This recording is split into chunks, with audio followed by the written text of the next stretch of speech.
Hi, ఈ వీడియోలో మనం టూ-వే డేటా బైండింగ్ గురించి తెలుసుకుందాము. ప్రీవియస్ వీడియోలో మనం స్టాటిక్ టెక్స్ట్ని ఎలా డిస్ప్లే చేయాలి అండ్ వన్-వే డేటా బైండింగ్ అంటే ఫ్రమ్ జేఎస్ నుంచి హెచ్టిఎంఎల్లో డేటా ఎలా షో చేయాలనేది చూసాము. మనం ఇక్కడ జస్ట్ ఈ బైండింగ్ చేస్తాము జేఎస్ నుంచి ఆ డేటాని రావడానికి ఆ వేరియబుల్ని ఇక్కడ మనం బైండింగ్ చేస్తే జేఎస్ నుండి డేటా అనేది హెచ్టిఎంఎల్కి అవుతుంది. అండ్ ఇప్పుడు టూ-వే డేటా బైండింగ్ అంటే మనకి జేఎస్ నుండి ఇక్కడ బైండింగ్ చేసినప్పుడు అండ్ ఇక్కడ హెచ్టిఎంఎల్లో కూడా ఏమైనా చేంజెస్ చేసినప్పుడు కూడా మళ్ళీ జేఎస్కి వెళ్ళి ఆ ఫంక్షన్ కాల్ అయ్యి మనకి డేటా అనేది చేంజ్ అవ్వాలి. It is like HTML to JS and JS to HTML అలా వర్క్ అవ్వాలి టూ-వే డేటా బైండింగ్ అంటే. సో టూ-వే డేటా బైండింగ్కి వెళ్ళే ముందు మనకి డెకరేటర్స్ గురించి తెలుసుకోవాలి. డెకరేటర్స్ అంటే మనకి ఏదైనా property or variable or function అలా వాటికి ఏదైనా అడిషనల్ ఫంక్షనాలిటీ యాడ్ చేయాలనుకున్నప్పుడు మనం డెకరేటర్స్ యూజ్ చేస్తాము. మనకి సేల్స్ఫోర్స్ LWCలో 3 టైప్స్ ఆఫ్ డెకరేటర్స్ ఉన్నాయి: @track, @API, @wire. So first మనం ట్రాక్ గురించి తెలుసుకుందాము. టూ-వే డేటా బైండింగ్లో మనకు మెయిన్గా @track అనేది యూజ్ చేస్తాము. So @track helps us to track a private property's value and re-render a component when it changes. దీని అర్థం ఏంటి అంటే ఒక ప్రాపర్టీ మనం విత్ ఇన్ కాంపోనెంట్ ఉంటే దాన్ని ప్రైవేట్ ప్రాపర్టీ అంటాం. ఆ ప్రైవేట్ ప్రాపర్టీని మనకి ఎప్పుడైతే హెచ్టిఎంఎల్లో ఏదైనా చేంజెస్ జరిగినప్పుడు ఆ చేంజెస్ యొక్క వాల్యూస్ కూడా రిఫ్లెక్ట్ అవ్వాలి అని అంటే దాన్ని రియాక్టివ్గా మార్చాలి. So to make the private property as a reactive in nature మనం @track అనేది యూజ్ చేస్తాము.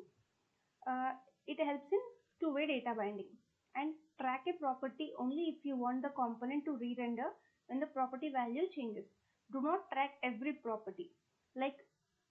డిక్లేర్ చేసిన ప్రతి ప్రాపర్టీని @track అని రాయకూడదు. మనకి ఏదైతే ప్రాపర్టీని మనం కాంపోనెంట్ రీరెండర్ అవ్వాలి చేంజెస్ అయినప్పుడు అని అనుకుంటామో వాటిని మాత్రమే @track తోని డిఫైన్ చేయాలి.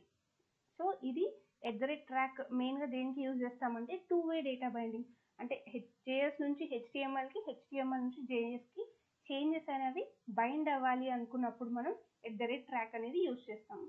ఒక ఎగ్జాంపుల్ చూద్దాము మనం టూ-వే డేటా బైండింగ్ ఎలా చేస్తాము. ఫస్ట్ ఇప్పుడు ఒక డివ్లో రాసేసుకుందాం.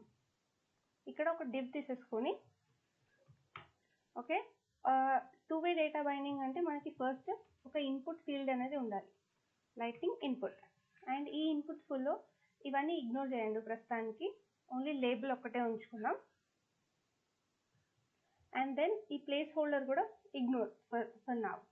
అండ్ ఈ లేబుల్లో మనం ఎంటర్ సంథింగ్ ఏదో ఒకటి అని ఇస్తాం లేబుల్. ఓకే జస్ట్ సేవ్ చేసి చూద్దాం యూఐలో మనకు ఎలా కనబడుతుంది అని చెప్పి.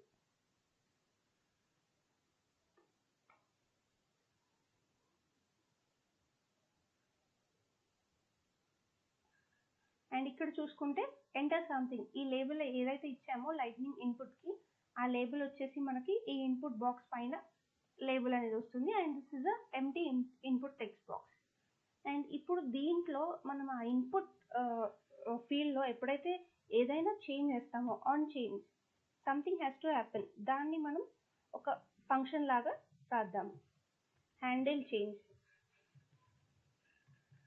చేంజ్ అని ఒక మెథడ్ తీసేసుకొని ఒక ఈవెంట్ లాగా ట్రిగ్గర్ అవుతుంది. ఇప్పుడు హ్యాండిల్ చేంజ్ని ఇక్కడ మనం డిఫైన్ చేసి విత్ ఇన్ దట్ మెథడ్ మనం ఇక్కడ ఒక వన్ మోర్ ప్రాపర్టీ తీసుకుందాం, గ్రీటింగ్స్ అని.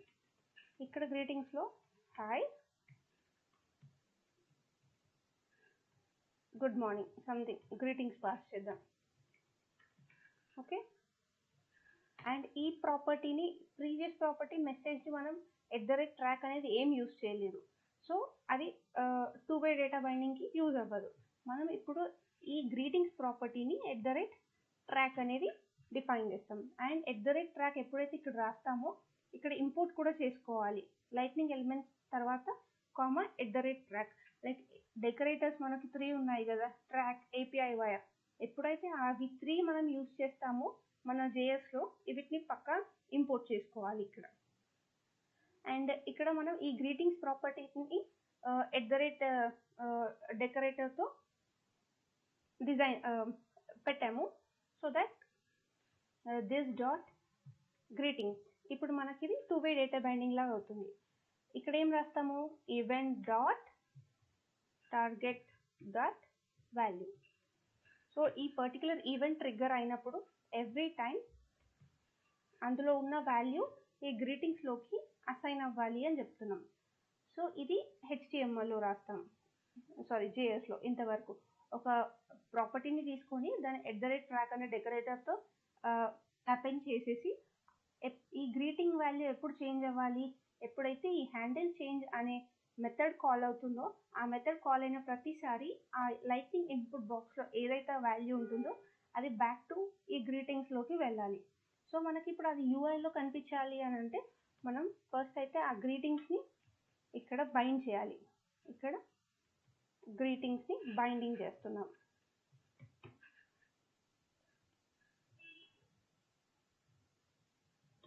సో ఈ విత్ ఇన్ ఈ ఫ్లవర్ బ్రాకెట్లో ఏదైతే ఉంటుందో అది మాత్రమే మనకి JS నుంచి వస్తుంది. ఈ బయట ఇది నార్మల్గా జస్ట్ క్లియర్ అండర్స్టాండింగ్ కోసం, లైక్ ఇక్కడ మనం చాలా తీసుకున్నాము, ఇది ఏంటి దేనికి సంబంధించింది అని చెప్పి తెలియడానికి ముందు గ్రీటింగ్స్ అనేది సిమిలర్గా రాశాను. ఈ ఫ్లవర్ బ్రాకెట్లో ఉంది మాత్రమే మనకి చేంజ్ అవుతుంది. ఓకే, సేవ్ చేసి చూద్దాం. Let's refresh it.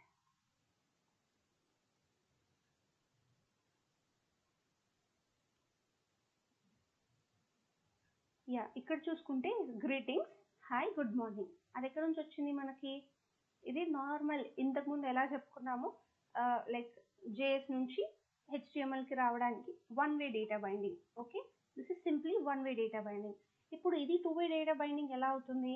మనం ఎప్పుడైతే ఈ ఇన్పుట్ బాక్స్లో మనం చేంజెస్ చేస్తామో అప్పుడు ఇక్కడ రిఫ్లెక్ట్ అవ్వాలి ఇమీడియట్గా, అది 2-way డేటా బైండింగ్.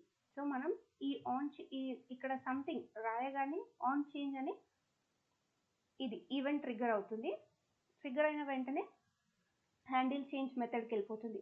హ్యాండిల్ చేంజ్లో ఏముంది, ఓకే ఈ ప్రస్తుతానికి ఈ event dot target dot value ఆ ఇన్పుట్ బాక్స్లో ఏదైతే ఇస్తున్నారో దాన్ని ఆ గ్రీటింగ్స్కి అపెండ్ చేయండి అని చెప్తున్నాము. అపెండ్ అంటే ఇన్ సెన్స్ దానికి రీప్లేస్ చేయాలి అని చెప్తున్నాం. సో ఈ గ్రీటింగ్స్ అనేది మనకి చేంజ్ అయిపోతుంది. అండ్ మళ్ళీ ఎప్పుడైనా రిఫ్రెష్ చేస్తే ఇంతకుముందు స్టాటిక్గా ఏమి ఇచ్చామో JSలో అదే వస్తుంది, గ్రీటింగ్స్ హాయ్ గుడ్ మార్నింగ్. ఇక్కడ మనం ఇచ్చిన వెంటనే చేంజెస్ చేసిన వెంటనే ఆన్ చేంజ్ అవ్వగానే ఇక్కడ మనకి చేంజ్ అనేది జరుగుతుంది. ఇది 2-way data binding. Okay, that's it. Thank you.